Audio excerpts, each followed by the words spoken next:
welcome to another episode of the Only Playbook. I'm Sweetcar. Alongside me is my colleague Shovit, and it is the playoff Shovit. The playoffs are officially here. We get football tomorrow. We got 2 games tomorrow, 3 games on Sunday. We even got a Monday night football special in the playoffs. So a lot to talk about. How excited are you to kick off the playoffs? I am so excited. Playoffs, like we're finally here. This is all, all the football is for these next 3, 4 weeks. So I'm super excited. I'm stoked.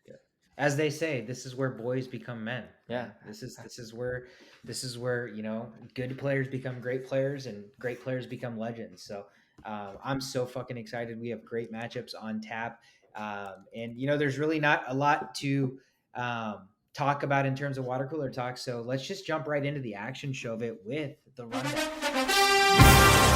One thing I want to mention real quickly is we do have a rule change in the NFL for these playoffs. I know everybody was bitching and moaning about the fact that last year, oh, well, Patrick Mahomes got the ball and he scored. Josh Allen should have got a chance to get the football. Well, the NFL heard us bitch and moan and they said, whatever, we're going to make the change for you guys. So in the NFL playoffs, in overtime, both teams will possess the football, even if the first team goes down and scores a touchdown. So at least we're not going to have a repeat of the what if moment that we had in the Bills Chiefs. But, this is a way that we get more football. I know you mentioned it. It's a way to kind of promote more offense. And it's Right. not really like, well, the defense doesn't get any value in stopping them or incentivized because the offense is still going to touch the football. But I think overall for the game and where it is now, it's a good thing. But I totally get your perspective of it. Yeah. It's just kind of like lessening defensive value. Yeah. I'm sure, everybody wanted to see Patrick Mahomes get that chance. So I get it. I get it. But I would like to see the defense needs to step up in those crucial moments. But it's cool. More offense means more points, and more points means, more overs and more money that you can make. So it all works out in the end. Exactly. It's all about the money, man. It's all Yep. about the money. So without further ado, Shovit, kick us off with Saturday, the first game on tap. Awesome. The first game on tap, we've got the Seahawks at San Francisco facing the 49ers. You talked about where boys turn to men. We are about to find out with two, they're not boys, but Geno Smith and Brock Purdy. This is their playoff. The playoff atmosphere is completely different than the season. So which quarterback is going to step up is going to be crucial to watch. San Francisco is favored by 9.5 points. Over is at 42. This is their third matchup between these two teams. So in week 2, San Francisco won 27-7. In week 15, San Francisco also won 21-13. And there's this notion in the NFL, right? You can't win it 3 times in the same season, right? But I doubt that will be the case where, the third time's a charm for the Seahawks. They have a very uphill battle against the 49ers, who are clicking in all cylinders. But the Seahawks, they really need Geno Smith to step up. He hasn't really been stepping up. The last like 4 games or so, he's been kind of declining. I mean, he had 11 touchdowns and 6 interceptions altogether in those last 6 games. But him being able to be successful in the playoffs could mean a big paycheck is coming his way. He's probably the third best quarterback in free agency, so he needs to have a good game for the sake of himself and his team as well. But he's got a really uphill battle against this elite San Francisco defense. San Francisco, man, they've got like so many weapons. CMC should continue to have a big day. Over 100 yards rushing or total yards is definitely in the horizon for CMC. I think the 49ers win this game. I hope that it's a close game. And we're going to see that all the games that I cover are going to be games that have large spreads. I'm hoping for an upset, just for like the underdog story, right? But I don't think it's going to happen. I think the 49ers are going to win. But one thing that we're going to provide is our best bets that we like. So the best bet that I have in this game is Geno Smith's rushing yards prop, which is at 15.5. So Geno Smith against the Rams carried the ball 4 times for 51 yards. And on San Francisco defense side, yeah, they have a really good defense, but Garrett Stidham, 7 rushes for 34 yards. So 15.5 rushing yards prop, lock that in. Even if the Seahawks don't win, I think that 15.5 prop definitely will hit this week. Yeah, I absolutely love that. Again, we talked about this before we started recording, man. Quarterbacks like rushing quarterbacks that can scramble in the playoffs. When push comes to shove, they're going to scramble. Like I just think that happens more times than not when you're trying to make a play, trying to extend a play. So Mhm.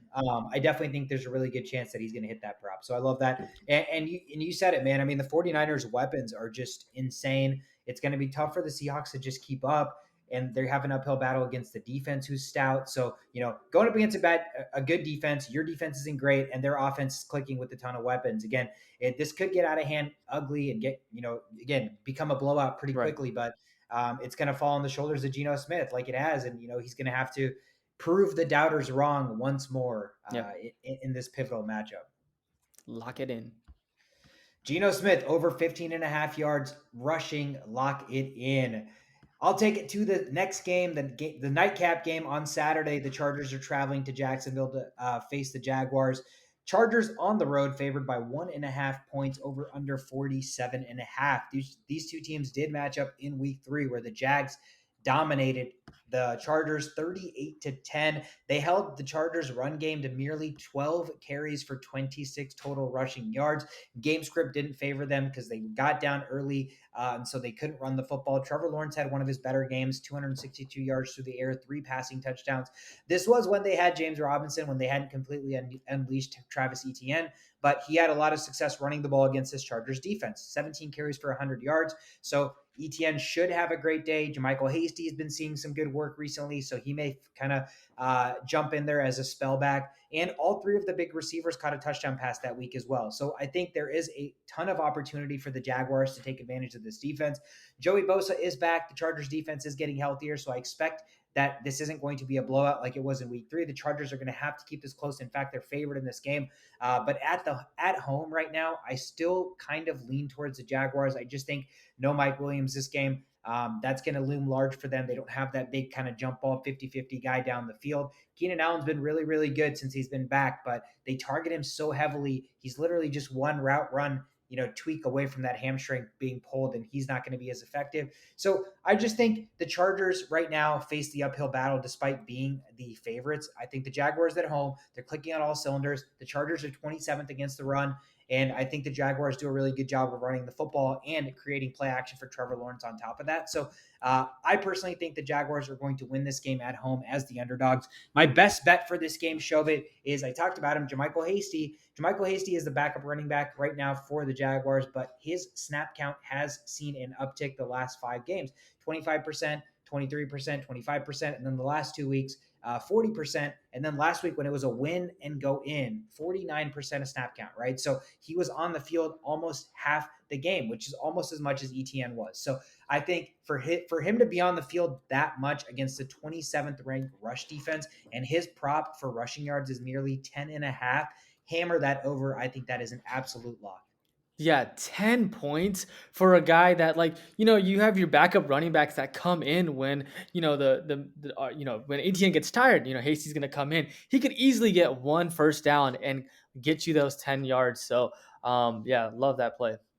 All right, next up, we've got the Dolphins traveling to Buffalo to face the Bills. The Buffalo is favored by 13 and a half points. The over is at 43. And, this game kind of reminds me of like a video game, like maybe Pokemon or something, where like you go and you have to play like the first boss or first gym leader, and that's what the Buffalo Bills are doing. They're playing Miami Dolphins, which is like probably the easiest opponent that they will face in the playoffs right now, given that with all the injuries that the Dolphins are going through.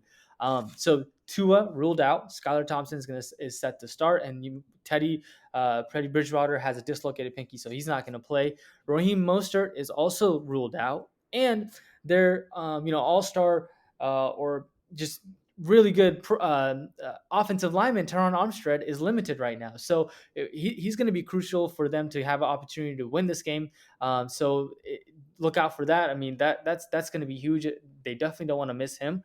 And it's, in terms of the previous games that the Bills and Dolphins have faced in week 3, Dolphins faced the Bills, and the final score was 21-19. Dolphins ended up winning that game. That was when healthy Tua Everything was clicking sort of for the Miami Dolphins.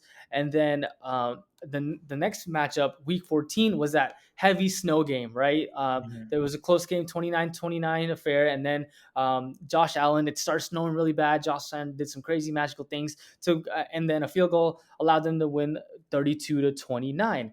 Now, you have a very different team, with the Bills and the Dolphins. I think the Bills have this. We've got to win it. With the Hamlin injury and all that has happened in the last 2 weeks, I think the Bills just have a little bit more motivation, and it helps that they're the second best scoring offense, right? So they're clicking in all cylinders. So it's going to be again another uphill battle for the visiting team in the Miami Dolphins. This is just a fun stat. This is the only thing that I found going Miami's way, which I think Miami's just gonna have to do a bunch of weird stuff, like trick plays, Mhm. maybe some fake punts or something like that to be able to keep up with the Dolphins. But interestingly enough, Dolphins running backs have rushed for 10 or more yards on 16.1% of their carries since week 15, which is the fourth best in the NFL. And the Mhm. Bills have allowed 10 plus yards on 18.2% of carries, which is the worst in NFL. So, Okay. that's the only thing really Dolphins are able to get more than 10 yards, and Bills are a little bit worse at stopping that. But that's maybe the only thing going for the Dolphins. So it's gonna be tough. The prop that I have for this game is Tyreek Hill at 5 receptions. All right, this game, I feel like they're gonna have to air it out. The Bills are gonna find ways to score. The Dolphins are gonna be down big, and even if Tyreek Hill is, seeing targets, not getting catches in garbage time, I think that those 5 catches, if anything, he could push for five catches. So I like that as far as the bet for this game. I also like Dawson Knox anytime touchdown. Now I don't like this more. If you had to pick one or the other, I'd pick the Tyreek Hill 5 catches, but Dawson Knox has 6 receiving touchdowns this season, which is tied for fifth most of all qualified tight ends. The Dolphins have allowed 10 receiving touchdowns to tight ends this season, which is the fourth most in the NFL. So I could see a Dawson Knox touchdown happening in this game. One unit, just a side bet, have some fun, go for the Bills. And this could be a fun way to watch the game because it's about to be a blowout in Buffalo. Yeah, I mean, let's be real.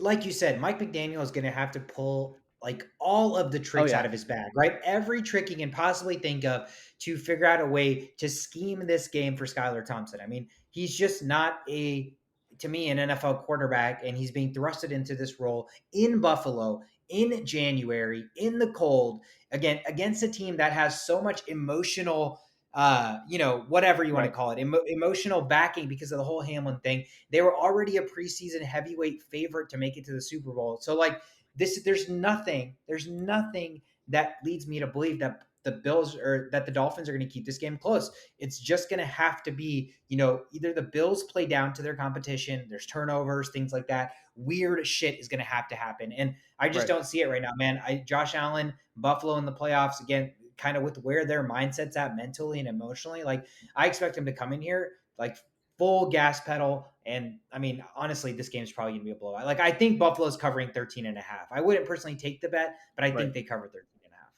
The middle game on Sunday is none other than my Minnesota Vikings are playing host to the New York Giants. Vikings at home favored by 3 points, over under sitting at 48. These two teams did already face off this week or this season. Week 16, the Minnesota Vikings won on a last second 61-yard field goal from Greg Joseph, 27-24 final. It was an offensive feasting game that game. And surprisingly, the Giants actually outgained the Vikings in total yards. The Giants offense had 445 yards of total offense versus Minnesota's 353. So the advantage was the New York side, but the difference in this game became New York had 2 turnovers. Minnesota did not turn the football over. So the turnover battle was the difference maker. The weapons on the Vikings side absolutely feasted this game. I mean, Justin Jefferson, 12 for 133 and a score. TJ Hawkinson had one of his best games as a Viking, 13 for 109 and 2 touchdowns. So look for that to continue. I think they are going to try to do what Green Bay did with Jair Alexander and the safety help and bracket coverage Justin Jefferson, just because you kind of have to.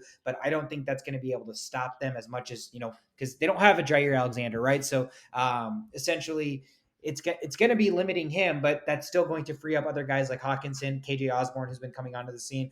And then on the other side, I mean, the biggest question mark for the Vikings is their defense. And Danny Dimes against this defense had 334 yards passing, and he's not a passing first quarterback. And so he was able to expose the secondary for Minnesota because our pass rush couldn't get to him. Richie James had 90 yards, Hodgins at 89, Slayton at 79. So basically, spread the football around. Everybody was open, and the difference just became in crunch time, the Giants turned the ball over and the Vikings did not. So this is literally a coin toss of a matchup. Even as a Vikings fan, I don't feel great about it. I think the difference is really going to be the battle of our trenches. I mean, you look at Evan Neal, their rookie right tackle. He's been struggling heavily, and he's going to face off against Daniel Hunter or Zadarius Smith. So I think that's advantage Minnesota. But then on the other side, with Brian O'Neill, our left tackle or our right tackle being out, Blake Brandel, who's our backup, is back, and Oli Udo, who's the third string. They're going to rotate, and they have not been fantastic, and they're going to go against rookie Kayvon Thibodeau and linebacker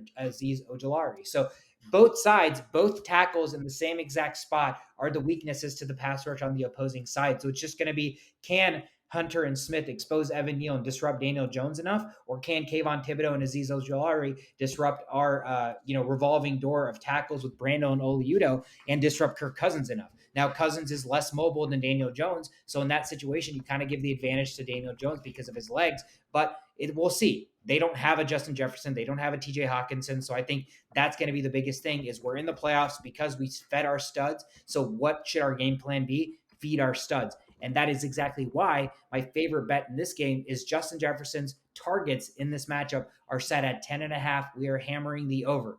Against the Giants in week 16, he had 17 total targets. He's had over 15 targets in 3 of his last 5 games. Last 2 games, he was under this number, but situationally, they didn't have to play as hard in the games that didn't matter once they'd already clinched. So I think, again, what got them this far is they fed their beast. They fed their number one, and I think they're going to live and die with feeding Justin Jefferson. I expect him to see at least 11 targets this game and for that over 10.5 to hit.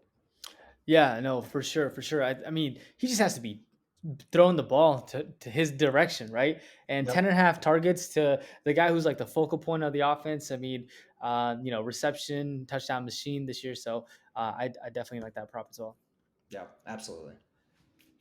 All right, next game on the board. We've got Ravens at Cincinnati to face the Bengals. The Bengals favored by 9 points here. Over is at 40.5. And the Ravens, man, it sucks, but you're going to go into the playoffs with no Lamar Jackson. He's officially ruled out. Whether it's going to be Tyler Huntley or Anthony Brown, looks like it's a game time decision. Um, you know, either guy, I think you're going to have the similar type of results. It's going to be tough matchup to face the Bengals. In their first matchup this season, the Ravens did win the ball, but that was when they had Lamar Jackson. The Bengals offense wasn't clicking all the way, and they didn't have like a resurgence until the latter half of the season, right? So the second matchup, 27-16, Bengals won that game, and so it's going to be another game that's going to be tough for the away team to defeat. Marlon Humphrey is going to have a tough time to stop Jamar Chase. So he's going to have to find a way to do that. And the one thing that's going for the Baltimore Ravens, and I think that they'll utilize this a little bit more, is that they have the second best rushing offense. So Dobbins and Gus Edwards will definitely have to come to play against. However, it's against a top 5 rushing defense throughout the regular season, right? So the Cincinnati Bengals, aren't a joke as far as their defense. They're just they're built so well that it's going to be a very tough time for the Ravens to come up and beat. And as far as the quarterback situation, the last thing I saw was Tyler Huntley said he is 90 to 99% sure that he's going to start. Now, this is Tyler Okay. Huntley saying this, so You that's always know what happens when the player's saying it, man. You yeah, always know. you always know. You always know. So as far as the best bet for this game, I have Samaje Perine at 17.5 rushing yards. So last week against Baltimore, he had 18 rushes. He didn't play against Buffalo. He only had 3 rushes against the Patriots, but against Tampa Bay, Cleveland, he hit that rushing prop of 17.5 with 24, 22, and 106 rushing yards with the Chiefs. And he's the type of runner that he certainly can get 17 and a half rushes with just a couple of runs and attempts. And I think that with the Mixon and P Ryan situation, I do like the 17 and a half rushing yards this week. So lock that in as well. Yeah, man. I mean, both the games you talked about, it just, you're seeing a second or possibly third string quarterback against a team on the other side that's kind Right. of an absolute juggernaut, right? So it's just such an unfair mismatch in this situation. The Bengals are clicking. Joe Burrow's just unbelievable. And that defense is pretty damn stout. That offensive line is tremendously improved. So the Bengals are basically one of the most complete football teams right now that are also clicking on all cylinders at the Right. right time, right? So they're as hot as anybody and they're playing their best football. And you have the Ravens who literally don't even have a weapon on the outside to throw the football to, and they're having a second or possibly third string quarterback starting. I mean, God, the only saving grace for the Ravens is this John Harbaugh, right? You have an amazing coach, and you have a defense that's somewhat still pretty good and stout. And Roquan Smith, they extended him, so he's been really good for them. So their defense is really going to have to carry. They're going to have some special team stuff. They're going to have to create turnovers with Joe Burrow, who it's not like he's not prone to turning the football over, right? He can throw a share of interceptions and stuff. So um, I don't ultimately know what kind of game plan you can really hope to deploy if it's Anthony Brown. Like at that Mhm. point, I think honestly it's a lost cause. At least Huntley's seen enough experience to where, if he's in the game, not all hope is lost. It's still slim. But man, if it's Anthony Brown, like, and they somehow win this football game, you have to like give all the kudos to probably John Harbaugh. So I think again, it's like you said, the theme has been uphill battle because that's what it's going to be for a lot of these people. And for the Ravens, man, it's going to be exactly that. I don't see a way. I Yeah. honestly just don't. I always try to look for a way. I just don't see one for them. No, no, the Bengals are just getting hot in the perfect amount of time, and the quarterback situation is really bad. But the Ravens are in a good situation, right? They've got a decent defense. Kyle Hamilton, their first round pick, is doing pretty well this year as well. So I think they've got to be okay with the outcome, given that their quarterback situation Mhm. is not what they want it to be. But the Bengals are just too difficult of an opponent to come out of that game with a win. Yeah, I agree. I agree. It's got to be the Bengals right now, Yeah. man. Again, it would be a heavy upset. I'm actually surprised, and I don't know if it's just because the line is what it is, based on the fact that they didn't know if it was going to be Brown or Huntley. Yeah. But that spread at 9 should be more closer to double digits, in my opinion, as well, similar to the Buffalo game. Shobit, let's end the rundown with the Monday night football action. The Dallas Cowboys are traveling to Tampa Bay to take on Tampa Tom and the Buccaneers. Cowboys on the road, though, favored by 2.5 points, over under 45.5. This was the week one rematch where the Buccaneers at home won the football game 19-3 in an ugly affair. The defense held the Cowboys to merely 244 yards of total offense. So that Buccaneers defense was very stout. They had injuries on and off throughout the regular season, but they are coming together at the right time.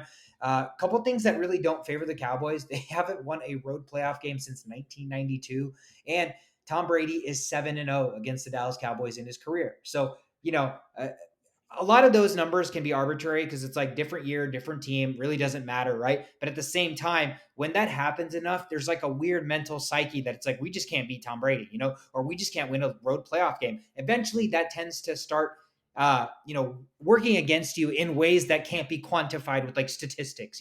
So I definitely think there's truth to that. But the difference in this game, what I'm really watching for is going to be the Cowboys' one bread and butter. It's their pass rush. Their pass rush is the key to all of their success, right? Their pass rush is the key to their secondary being advantageous and taking away the football in turnovers, which also then helps their offense get short fields and score the football. We saw how absolutely atrocious this Cowboys offense was last week against the Commanders in a basically meaningless game, right? In a meaningless game where they still played all their starters.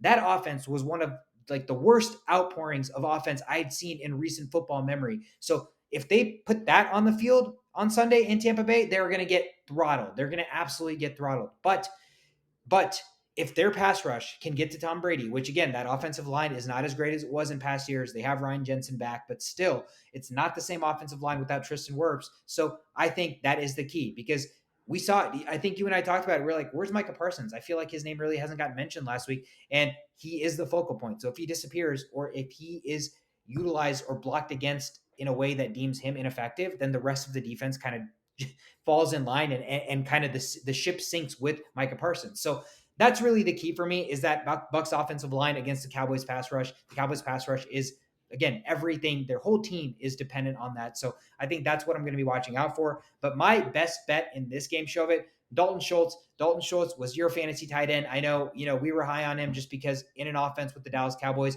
they love their tight ends. He was hit or miss for a lot of the season, Dak being in, Dak being hurt. So a lot of variables came into play there. But his receptions this game is sitting at 4, and I want to go ahead and hammer the over in receptions. Here is why. So Dalton Schultz targets have upticked the last couple of weeks since he's been back on the field, back healthy. Dak's been back. Everything has been back.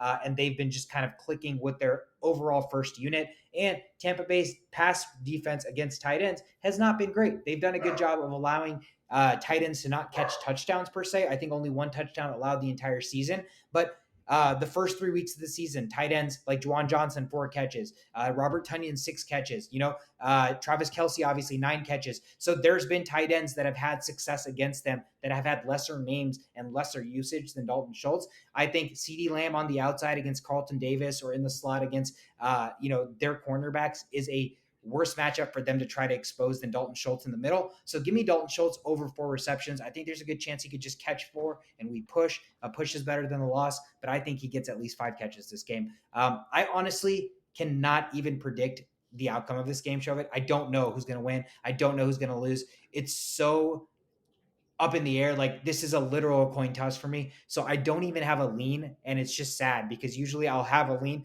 but I do not even have a lean on who's going to win this football game. Yeah, I know. I mean, it helps the Buccaneers' case that they're home against the Yeah. Cowboys. I wonder if the reporters are going out there and trying to psych out these players by saying, "Hey, you guys haven't won a game against Tom Brady. What's going on?" And they're thinking about it. It's probably in their head. So whether or not that will have a factor on the game, we'll find out. But I'm excited to see this game. This is probably one of the better games of this week, at least from what I'm covering. This is definitely one of the more exciting games to watch, and I'm kind of, it's Tom Brady's is definitely, the Buccaneers aren't favored, but I'm interested to see if, like, the GOAT Tom Brady can turn this team around, win that one, the first playoff game, even with a losing record. And then on the Cowboys side, dude, if the Cowboys lose this first game being favored, Mike McCarthy, hot seat, right? Sean Payton's going to take that seat. Yeah. In no time. Exactly. I mean, Jerry Jones has seen this. He saw this last year, right? They lost against San Francisco 49ers with Jimmy Garoppolo, right? The sun was in the eyes of the Cowboys. It was just a terrible mess. Will that repeat? Well, at least they're not playing in Dallas, so that can't be an excuse. What other excuse are they going to come up with? Right. So it's going to be interesting to see how this game plays out, and, like, the future of the Cowboys if they don't win this game. Yeah, again, a lot is going to change after one of these teams is eliminated, right? With the Bucs, there's still the uncertainty with Tom Brady. Every season's an uncertainty with Tom Brady, right? With the Cowboys, you mentioned it. I mean, Zeke's getting older. Pollard's a free agent. Like, they're probably, what are they going to do? Are they going to try to pay Pollard the big bucks? Running backs don't get paid as much. They already paid Zeke. He's getting older. And like you said, Mike McCarthy, like, how many times are going to be one and done before they realize that, like, you're the reason, you're the problem? So Sean Payton is probably breathing down his neck right now, saying that, if they're one and done, they get embarrassed in Tampa Bay, Mike McCarthy's out. I'm telling you, man, the writing's on the wall. Sean Payton's going to be the next head coach for the Dallas Cowboys. So it's going to be a great, great matchup there to watch. I'm excited for it. It's going to be an awesome weekend of football. That is all we have for you guys. If you guys enjoy our content, please support us. If you're watching on YouTube, hit the subscribe button, hit the like button. Tell your friends, tell people that enjoy football. If you're listening, you can listen to us on every podcast platform that you could possibly think of. And we're on social media, Instagram at The Only Playbook, Twitter at Only Playbook, and TikTok at The Only Playbook. Offseason football is around the corner, and we are not going to go away. We are 24/7 people, so no shortage of football, even in the offseason. Get all your content with The Only Playbook. I'm Sweetcar. That is Shovit. Hope you guys have a fantastic wildcard weekend, and hope your team wins. Hope you win a lot of money, and let's cash all these bets, Shovit. Thank you guys so much. Take care.